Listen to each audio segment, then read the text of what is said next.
Young bytes में आपका स्वागत है। मैं हूं पूजा ठाकुर और आज के हमारे विमेन एम्पावरमेंट के प्रोग्राम में मैं आपकी मुलाकात करवाने जा रही हूं बीजेपी की सीनियर लीडर अदिति शर्मा जी से। तो ये ले चलते हैं उनके पास और जानते हैं उनके बारे में। Ma'am welcome to young bites. Thank you Pooja. Ma'am ma'am जिस तरह से आप राजनीति में हैं, आपका यहाँ का सफर कैसे शुरू हुआ, सबसे पहले ये जानना चाहेंगे। और आप इतने यंग भी हैं और सीनियर लीडर भी हैं, तो कैसी शुरुआत आपकी रही? शुरुआत अगर मैं कहूँ तो मैं एक मतलब मेरे लिए बहुत डिफरेंट सा था, क्योंकि जहाज छोड़कर मैं एक अलग सी लाइन पे आई, पॉलिटिक्स, जिसके बारे में मुझे तब कुछ नॉलेज नहीं था, लेकिन सिर्फ एक भावना थी, देश की सेवा जी। इसके अलावा मुझे उस वक्त कुछ नहीं पता था। तो आज मुझे सिर्फ 3.5 साल हुए हैं राजनीति में आए हुए, तो 3.5 साल का ही ये पूरा सफर है, जिसमें जो भी मैंने कुछ सीखा है, लोगों ने सिखाया है, मेरे नेताओं ने सिखाया है, सब कुछ जो भी सीखा है, ये बस यही 3.5 साल के मेरे पॉलिटिक्स है और कुछ नहीं है। तो कितनी अचीवमेंट्स आपको मिली और आपने कैसे सोचा कि मुझे इसी में जाना चाहिए? बचपन में आपका क्या एम थी और आप अचानक से इस फील्ड में आ गए? मेरा एम तो कुछ और था, और फिर उसके बाद मैं पायलट थी, तो मैं जहाज उड़ाने का बस वही मेरा एम तो वही था। मैंने कभी सोचा नहीं था पॉलिटिक्स में आने के लिए।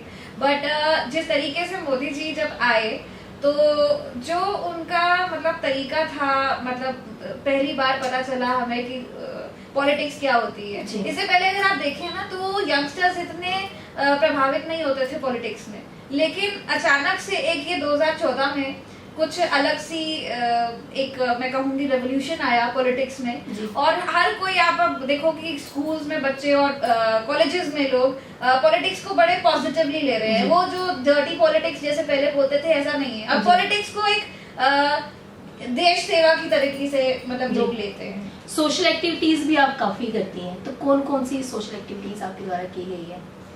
सोशल एक्टिविटीज में तो सब कुछ आता है, whatever people public needs from me, from the government, वो हम लोगों तक पहुंचाने की कोशिश करते हैं। और जो भी मुझे लगता है कि जैसे पहले पॉलिटिक्स में क्या होता था या सोशल सर्विसेज, लोग क्या करते थे कि they don't have anything to do and they go move on to social services. लेकिन मुझे लगता है जो पढ़े लिखे लोग हैं और जो यंगस्टर्स हैं, उनको, और आजकल तो सोशल मीडिया बहुत अच्छा रोल प्ले करता है, तो जितना ज्यादा हो सके लोगों को अपने लोगों के लिए, अपनी पब्लिक के लिए, अपने देश के लिए हर एक स्तर पर जाकर वो चीजें समझानी चाहिए, वो नॉलेज देनी चाहिए। और जो भी स्कीम्स हैं गवर्नमेंट की हैं, और कुछ जैसे एनजीओज की होती हैं, बहुत कुछ होता है, लोगों तक पहुंचता नहीं है, तो वो लोगों को तक पहुंचाने की कोशिश करनी चाहिए। जैसे आपका अदिति वेलफेयर ट्रस्ट भी है, तो इसका गठबंधन कब हुआ था? ये मैंने 2015 अप्रैल में किया था शुरू। इसका मतलब ये था कि हमारे मतलब जो मैं पॉलिटिक्स में आकर मुझे कुछ महीने हुए थे आए हुए, इलेक्शंस के दौरान आई, और उसके बाद तो इस दौरान मैंने ये चीज देखी कि लोग कभी भी अपने पॉलिटिशियन या किसी के पास जाने के पहले ना ये सोचते हैं कि मैं कौन सी पार्टी से और वो कौन सी पार्टी से है। तो यहाँ के मैं इधर की बात करूंगी, तो लोग कभी ये सोचकर नहीं आते थे कि ये बीजेपी की है तो मैं कांग्रेस। आपका मेन मोटिव तो जनता की सेवा करना था, चाहे आप किसी भी एग्जैक्टली। तो दिस इज मतलब ये प्लेटफॉर्म मैंने इसलिए बनाया कि कोई भी ये ना सोचे कि वो कौन सी पार्टी से है और मैं किसी के अंदर भेदभाव करूंगी किसी को देखने में। तो मैं कभी किसी से पूछती नहीं, यहाँ पर जो भी आते हैं मेरे पास, तो मेरे लिए सर्विसेज, सोशल सर्विसेज है देने के लिए, वो आप ले सकते हैं, नो मैटर कौन सी पार्टी से आप बिलोंग करते हैं। जैसे आपकी ट्रस्ट है, किस तरह से ये कार्य करती है? देखिए, मैं मेरा जो मेन फोकस है वो है वुमेन एम्पावरमेंट। वुमेन एम्पावरमेंट में अभी बहुत कुछ आता है। अभी कुछ ऐसी लड़कियां हैं जो मतलब अपने केसेस नहीं लड़ पाती, घरेलू प्रताड़ना को लेकर बोल नहीं पाती, आवाज नहीं उठा पाते, तो उनके लिए हम मतलब लीगली उनको असिस्ट करते हैं। उन्हें कुछ लोगों को ये भी नहीं पता कानून क्या होता है, कहाँ तक उनकी लिमिटेशंस हैं और कहाँ तक उनके अधिकार। एक्चुअली बात ये होती है कि जो महिला है ना, वो अवेयर नहीं होती इस चीज से कि हमें क्या करना चाहिए, हमारे क्या राइट्स रहते हैं, वो उन्हें पता नहीं होता, इसलिए वो जो हिंसा के शिकार बनती रहती है। बिल्कुल, उन्हें मालूम नहीं होता कि उनके अधिकार क्या है और वो क्या कर सकती हैं। तो ये भी नहीं है कि मैं उनको बोलूं कि आप सब कुछ घर वालों को बाहर निकाल कर अपने अधिकारों की, वो भी नहीं करना चाहिए। बहुत बैलेंस्ड इंसान को रहना चाहिए। और अगर कोई बिल्कुल आपको प्रताड़ित करने की, अभी किसी ने कोई आपको डोमिनेट करने की कोशिश करता है, फिर वहां पर आप अपनी आवाज उठाएं। में, और आपको पता होना चाहिए कि आप क्या कर सकते हैं, अधिकार क्या है। जी, आप अवेयर करती हैं गर्ल्स को या महिलाओं की बात की जाए, लेकिन कहीं ना कहीं जो महिलाएं हैं इसका दुरुपयोग करती हैं, क्या कहेंगे? ये भी बिल्कुल सही बात है आपकी। मैं अपनी गलतियों के लिए भी माफी मांगती हूँ, आपके माध्यम से ही मांगती हूँ। कई बार मतलब आजकल मैं 3.5 साल का सफर मैं बताऊँ, मैं बहुत लोगों से डिस्कस करती हूँ ये बात कि पहले मेरे पास कोई रोता रोता आता था, लड़की आती थी तो मैं 1 सेकंड नहीं लगाती थी उसके ऊपर, मतलब इधर का उधर कर देने में, चाहे मुझे सड़कें बंद करनी पड़े, चाहे मुझे कहीं पर भी अप्रोच करना पड़े, वो लड़का आधे घंटे के अंदर अंदर अंदर। और ये मतलब अब खैर मैंने सीखा है, अपनी गलतियों से सीखा है कि कभी मतलब इतना जल्दी एक्शन नहीं लेना चाहिए, क्योंकि जरूरी नहीं है कि जो रोता हुआ आएगा वो वही सही होगा, गलत कोई भी हो सकता है। जैसे महिलाओं के हरासमेंट की बात की जाती है, लेकिन कहीं ना कहीं जो पुरुष भी है वो इस शिकंजे में आ चुके हैं अब।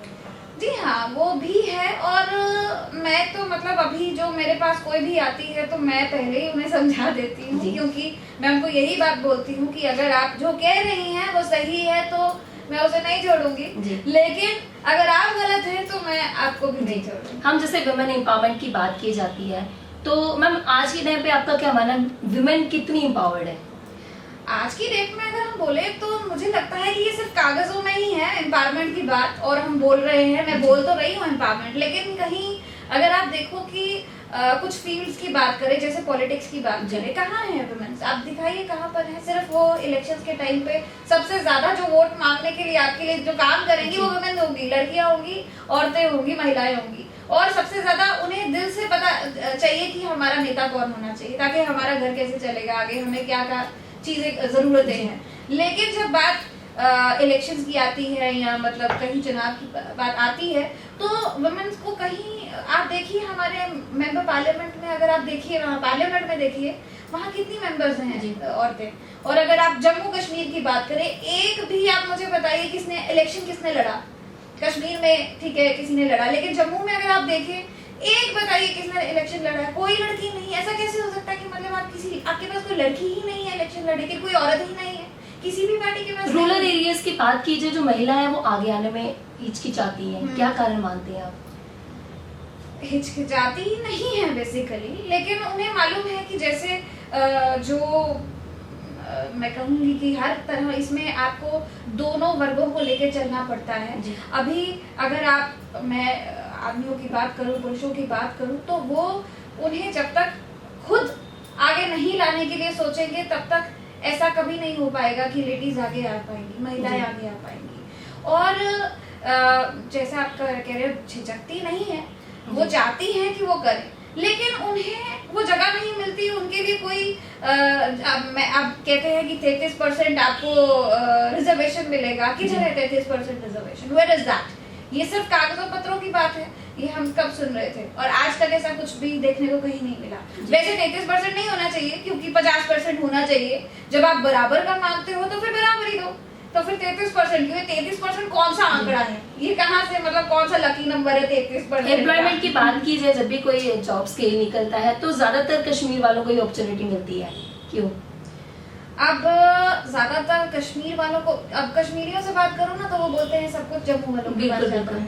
आप यहाँ वालों के एलिगेशंस लगते रहते हैं, ये एलिगेशंस लगते रहते हैं, लेकिन बात ये है कि आपका जो रिप्रेजेंटेटिव है, चाहे वो आपका एमएलए है, एमपी है, आप जब उसे चुनते हो तब आपको ये सोचना चाहिए कि आप वो बोलने वाला चुन रहे हो, कोई नॉलेज वाला है, वो थोड़ा बहुत पढ़ा लिखा तो होना चाहिए कम से कम। वैसे तो मैं सोचती हूँ कि ये क्राइटेरिया होना चाहिए हमारे हिंदुस्तान में कि जब कोई इलेक्शन लड़ता है उसका कोई तो क्राइटेरिया होना चाहिए, कुछ तो पढ़ा होना चाहिए। जब वो खुद ही पढ़ा लिखा नहीं है, वो बोलेगा क्या? अभी 1-2 कुछ ऐसे हमारे एमपीज हैं जिन्होंने कहा कि हमें पार्लियामेंट में समझ ही नहीं आती थी बोलते क्या थे। आपने कभी सुना ही नहीं होगा उनको बोलते हुए, नाम नहीं लूंगी मैं, अनऑफिशियली जरूर बता दूंगी आपको। लेकिन जब वो वहां जानते ही नहीं है उनको बोलना क्या है, तो वो क्या लड़ेंगे अपने लोगों के लिए? और क्या हमारी ये जो रिप्रेजेंटेटिव आपने खड़े किए हैं, तो फिर लोगों को यही बात में बोलना है कि उन्होंने जो कुछ है वो सारा कश्मीर में गया, और कश्मीर वाले बोलते सारा कुछ जम्मू में गया। आप अपने लोगों को समझा नहीं पा रहे, अपने लोगों की आवाज वहां तक पहुंचा नहीं पा रहे, और एक भेदभाव खत्म नहीं कर पा रहे, और फिर भी आप हर 5-6 साल बाद उसी आदमी को देखते हो, वही रिप्रेजेंटेटिव एक खड़ा जी, जब तक वो मर नहीं जाता। जी, आज के टाइम की बात की जाए, जो रेप केसेस है वो बढ़ते जा रहे दिन ब दिन, क्या कारण मानते हैं कि किस वजह से ये चीजें हो रही हैं? इसकी एक वजह बेरोजगारी भी है, और बेरोजगारी के अलावा इसकी, क्योंकि अब आप डॉक्टर्स की, अगर साइकियाट्रिस्ट की बात करें तो ये एक साइकोलॉजिकली डिफेक्ट होता है, साइकोलॉजिकल डिफेक्ट होता है, क्योंकि आप फ्रस्ट्रेटेड हैं, अपनी फ्रस्ट्रेशन कहीं आपको निकालनी है, उसमें आप ये इसकी बात करें या फिर ड्रग एडिक्शन की बात करो, तो ड्रग्स और ये दोनों चीजें बहुत ज्यादा इम्पोर्टेंट रोल प्ले कर रही हैं इस एक खराब सी एक गंदी हरकत पे।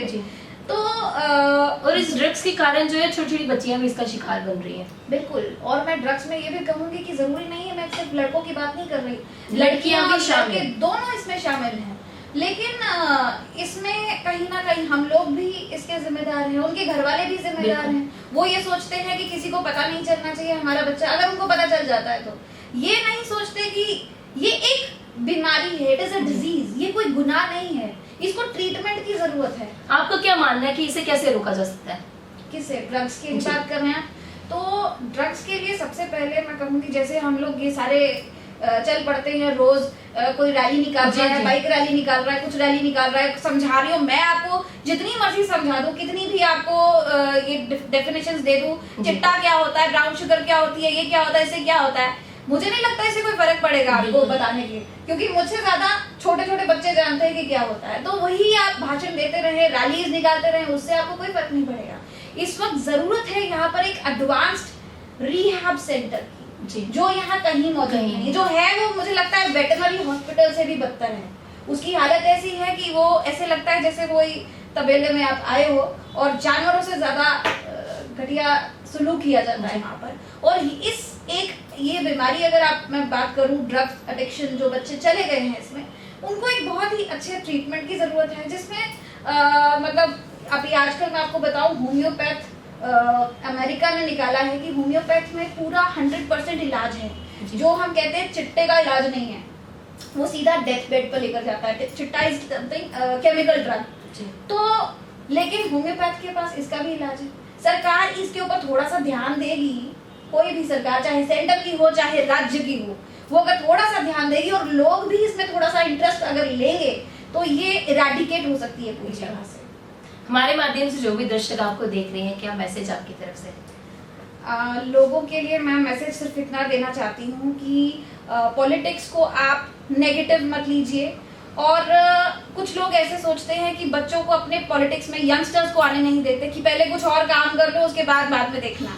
लेकिन मुझे लगता है कि लोगों, आज हमारे देश को पढ़ी लिखी एक लिटरेट पॉलिटिशियंस की जरूरत है, जो हमारे देश का विकास कर सके। एक ऐसे हाथ में अपने देश को मत दीजिए जिसे कभी खुद ही कुछ नहीं आता। तो नॉलेज बहुत जरूरी है। अभी लिटरेसी, हम एक आप रिप्रेजेंटेटिव जो रखते हैं वो एक इंस्पिरेशन होता है अपने कॉन्स्टिट्यूंसी का। तो आप अपने इंस्पिरेशन को कैसा बनाना चाहते हैं? मतलब आपके बच्चे कल कोई क्या बोलेंगे कि अगर मैं नहीं पढ़ा लिखा तो मैं लीडर बन जाऊंगा, तो he should not say that. अपने बच्चों को अब्दुल कलाम जैसे एक इंस्पिरेशन दीजिए और ऐसे ऐसे लीडर्स लाइए, ऐसे ऐसे नेता लाइए, बस यही कहूंगी। Thank you so much ma'am हमारे साथ जुड़ने के लिए और अपना कीमती वक्त देने के लिए। Thank you very much. और यंग बाइट्स को मेरी तरफ से बहुत सारी शुभकामनाएं। Pooja and Abhishek, both of you, very good, thank you very much. तो ये थे हमारे साथ अदिति शर्मा जी, काफी अच्छा मैसेज इन्होंने आपके लिए दिया। अगली अपडेट हम आपको देते रहेंगे, जुड़े रहिए यंग बाइट्स के साथ। मुझे दीजिए इजाजत वीडियो जर्नलिस्ट अभिषेक के साथ। नमस्कार।